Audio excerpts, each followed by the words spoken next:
하나님 말씀은 구약 에스겔 21장입니다.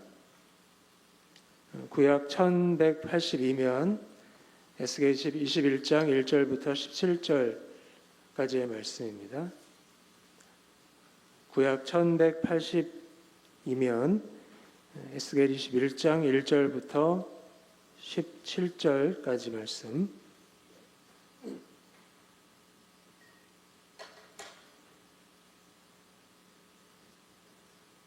한 절 교독하시겠습니다.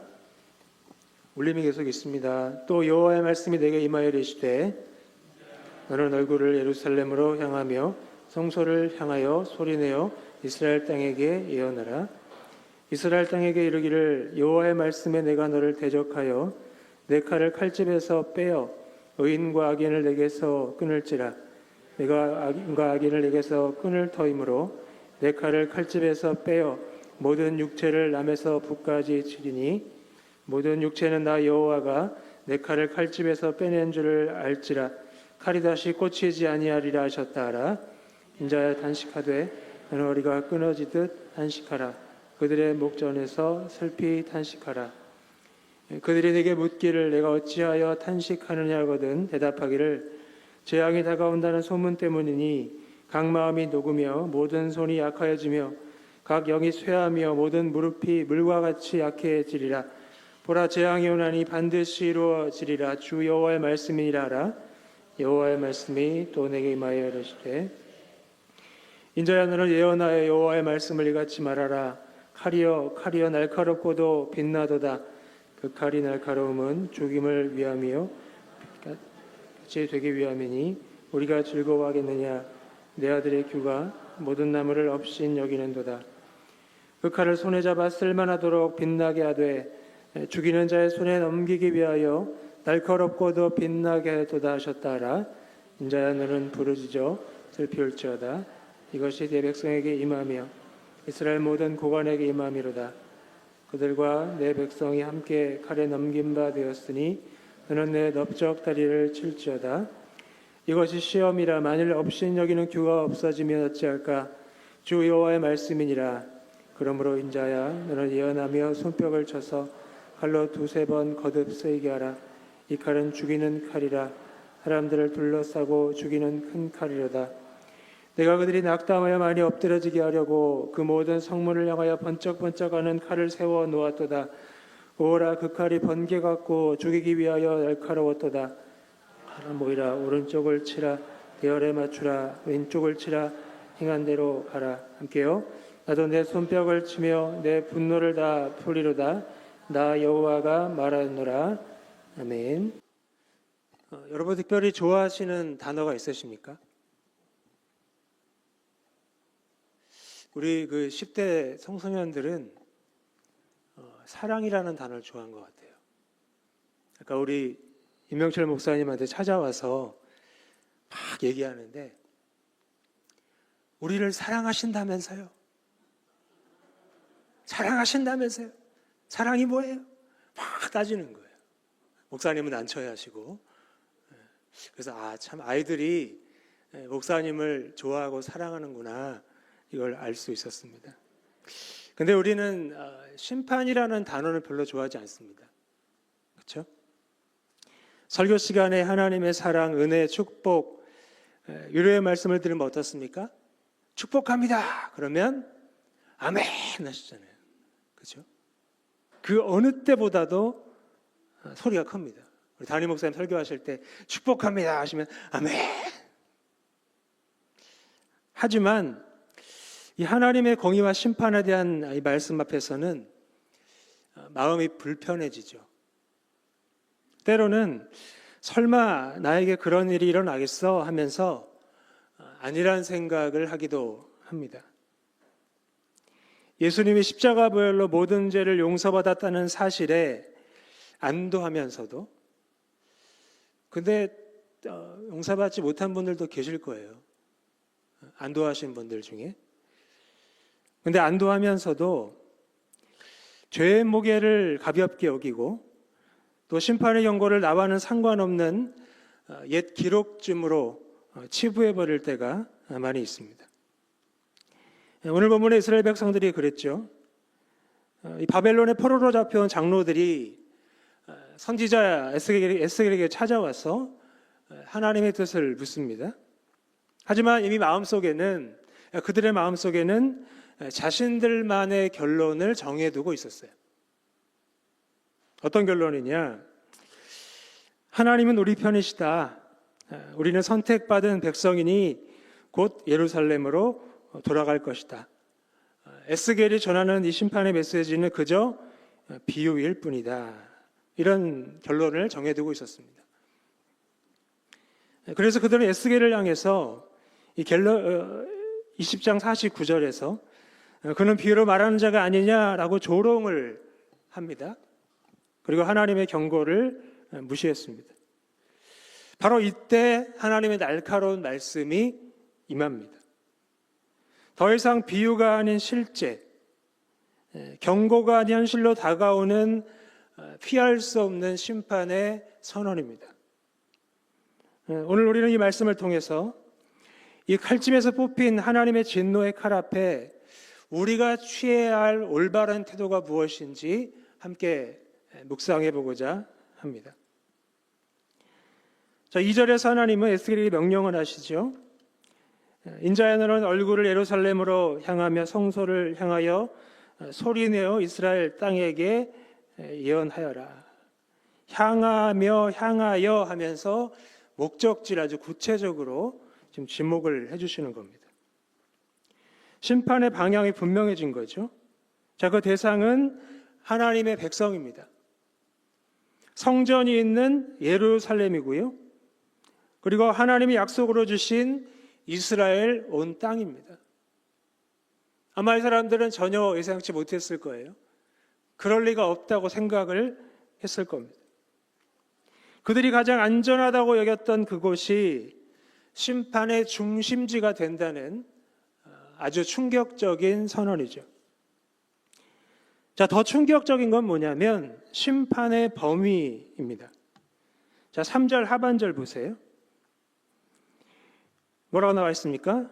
의인과 악인을 내게서 끊을지라. 자, 중반절부터 읽어보면 내 칼을 칼집에서 빼어 의인과 악인을 내게서 끊을지라. 자, 심판이 누구에게 임합니까? 의인과 악인에게. 자, 심판은 악인에게만 임하지 않습니다. 오늘 본문에서는 의인과 악인 모두가 이 심판 때문에 끊어질 거예요. 마치 큰 산불이 나면 어떻습니까?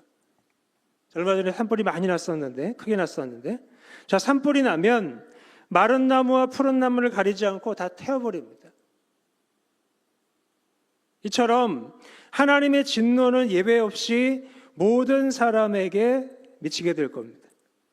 자, 4절 하반절에 따르면 남쪽 유다에서부터 북쪽 이스라엘까지 그 누구도 심판을 피할 수가 없습니다. 자, 그렇다면 악인은 그렇다 치고 왜 의인까지 고통을 당해야 될까요? 자, 이것은 공동체적 책임 때문입니다. 공동체적 책임. 함께 책임을 지는 거죠. 자, 한 개인의 의로움이 죄악으로 가득 찬 공동체 전체를 구원할 수가 없습니다. 예수님 빼고. 교회가 세속화되고 사회가 불의로 가득 차 있어요. 그런 상황에서 나 하나쯤은 괜찮겠지 하는 생각은 통하지 않습니다. 심판의 여파는 공동체 안에 속한 모든 사람에게 미치게 되는 거예요. 산불처럼. 그리고 하나님이 단호하게 말씀하십니다. 5절에서 모든 육체는 나 여호와가 내 칼을 칼집에서 빼낸 줄을 알지라 칼이 다시 꽂히지 아니하리라 하셨다 하라. 아멘. 자, 이제는 더 이상 심판이 유예되거나 철회되지 않을 겁니다. 그동안 수많은 선지자들을 통한 반복된 경고가 있었어요. 그 경고에도 불구하고 백성들은 끝내 돌이키지 않았습니다. 그것 때문에 인내의 시간이 끝났어요. 이제 공의의 심판이 시작된 겁니다. 자, 이 말씀 앞에서 우리는 스스로를 좀 돌아봐야 됩니다. 혹시 우리도 하나님의 심판을 남의 일처럼 여기고 있지는 않습니까? 회개 없는 믿음, 믿는다고는 하는데 회개한 적이 없어요. 회개하지 않아요. 그건 믿음이 아닙니다. 회개 없는 믿음, 열매 없는 신앙, 세속화된 가치관 속에서 나는 구원받았으니 괜찮다는 착각에 빠져 있지 않습니까? 나는 구원받았다 생각은 하는데 과연 하나님도 그러실까요? 변화가 있습니까? 증거가 있습니까? 열매가 있습니까? 여러분, 하나님이 심판하실 때 그 누구도 그 칼날 앞에서 예외가 될 수 없습니다.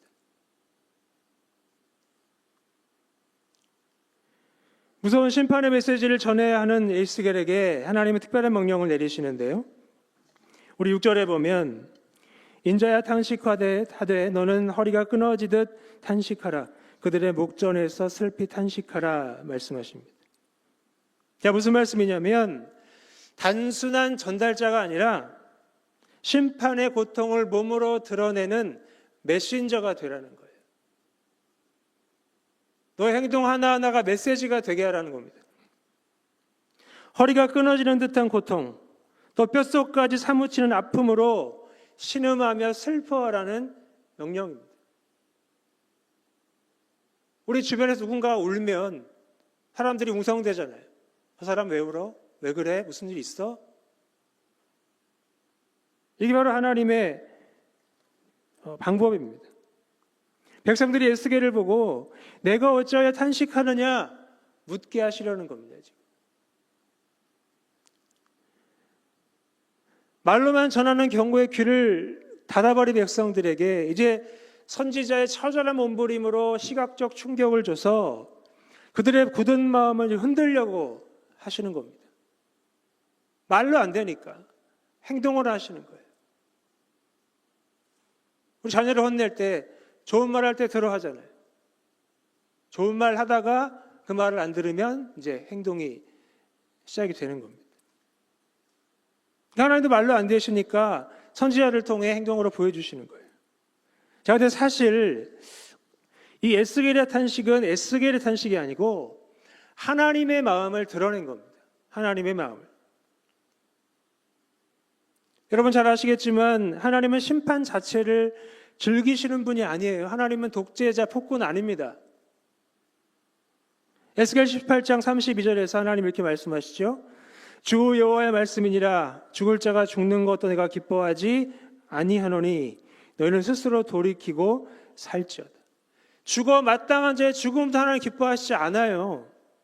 심판 자체를 즐기지 않으십니다. 사랑하는 자녀를 징계해야만 하는 아버지의 아픔, 그 아픔이 하나님의 마음입니다. 자녀를 혼내는 부모의 마음 좋습니까? 아이가 혼이 나서 마음이 상했어요. 엄마 아빠를 가까이 하지 않아요. 말을 안 해요. 이상한 행동을 해요. 걱정되지 않습니까? 그게 아버지의 마음이에요. 하나님의 마음이에요. 따라서 우리가 취해야 할 태도도 분명합니다. 그것은 바로 우는 겁니다. 우는 겁니다. 분석하거나 변명하기 전에 하나님 말씀하시면 애통하며 하나님 앞에 엎드려야 됩니다.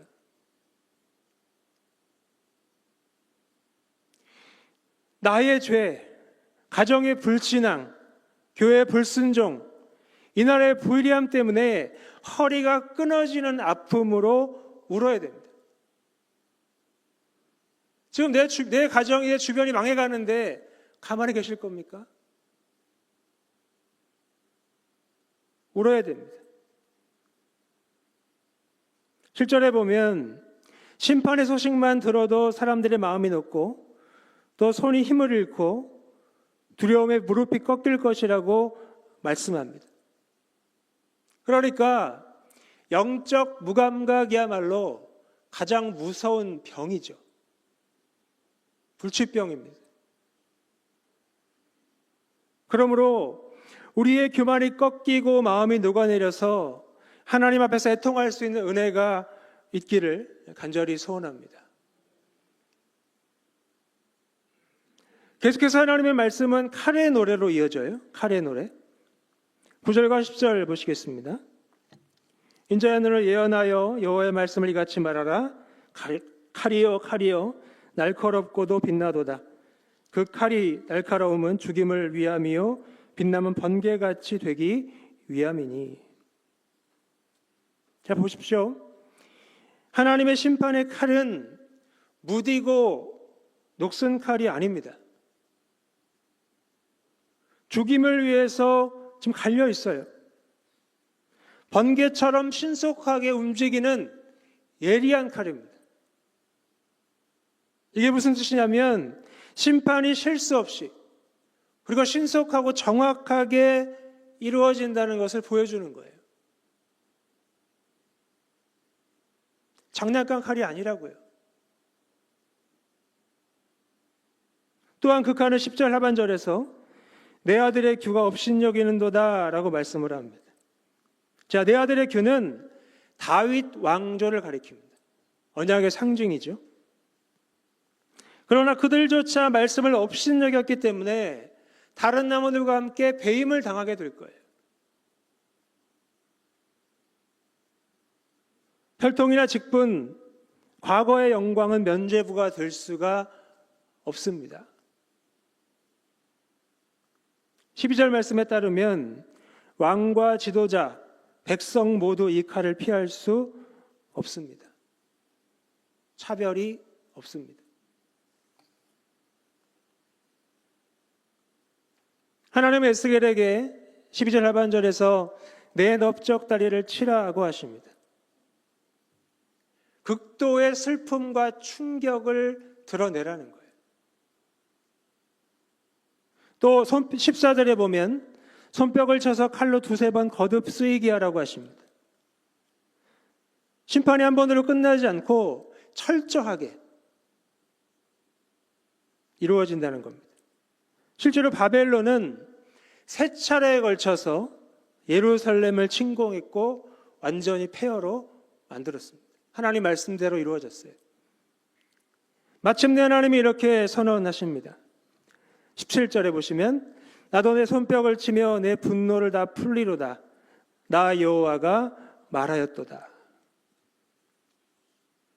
자, 백성들은 하나님이 자기들 편이시니까 재앙을 막아주실 거라고 착각을 했어요. 하지만 하나님은 오히려 이 그들의 죄악에 대한 분노를 이 심판의 칼에 실어 남김없이 쏟으시겠다고 하십니다. 사랑하는 성도 여러분, 이 무서운 심판의 칼 앞에서 우리가 살 길은 오직 하나, 철저한 회개뿐입니다. 죄의 문제를 외면한 채 보호와 인도만 기대한다면 그건 욕심이고요. 그 칼은 피할 수 없습니다.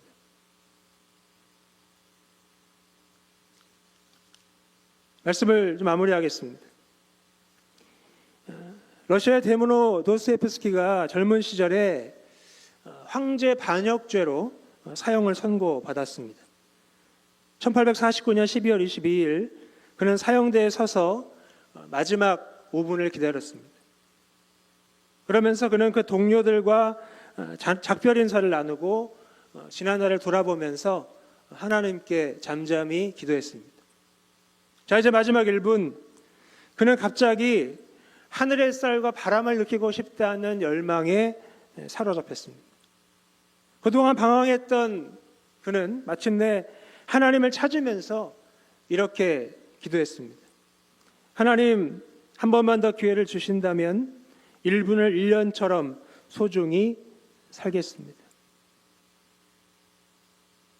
바로 그때 기적처럼 사형집행 중지 명령이 도착을 했습니다. 그는 죽음의 문턱에서 돌아와 완전히 새로운 사람으로 변화되기 시작했습니다. 이후에 그는 인생은 5분의 연속이라는 유명한 말을 남겼습니다.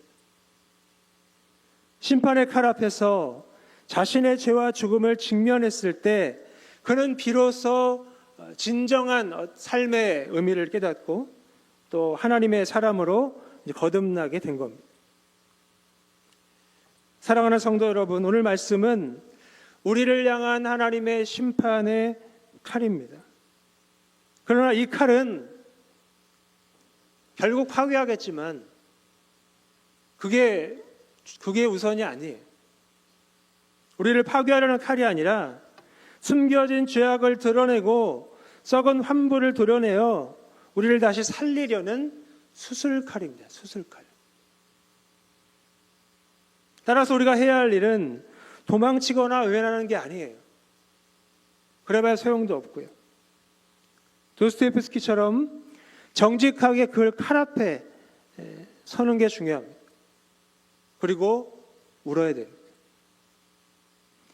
나의 죄, 공동체의 죄악 때문에 허리가 끊어지는 아픔으로 애통하며 울어야 합니다. 그 눈물이 우리의 굳은 마음을 녹이고 또 하나님의 진노를 누그러뜨리며 또 심판을 자비로 바꾸는 능력이 될 수도 있습니다. 여러분, 심판의 경고를 그저 비유로 여기지 마십시오. 실제로 일어났습니다. 하나님의 칼은 이미 칼집에서 뽑혔습니다. 예수님도 도끼자루가 지금 나무 밑둥에 놓여 있다고 그러시잖아요. 그게 하나님 나라가 가까이 왔다는 것과 연관되어 있거든요. 여러분, 주님의 칼이 우리 영광을 찔러 죄를 드러내실 때 철저히 회개함으로 주님의 은혜 가운데로 피하는 여러분이 되시기를 바랍니다. 심판의 칼 앞에 올라오는 이 명령에 순종할 때 하나님의 심판을 넘어 하나님의 놀라운 회복과 생명의 길로 들어서게 될 것입니다. 하나님의 공의 앞에 겸손히 무릎 꿇고 하나님의 사랑과 긍휼 안에 거하는 저와 여러분이 되시기를 주님의 이름으로 축복합니다. 아멘.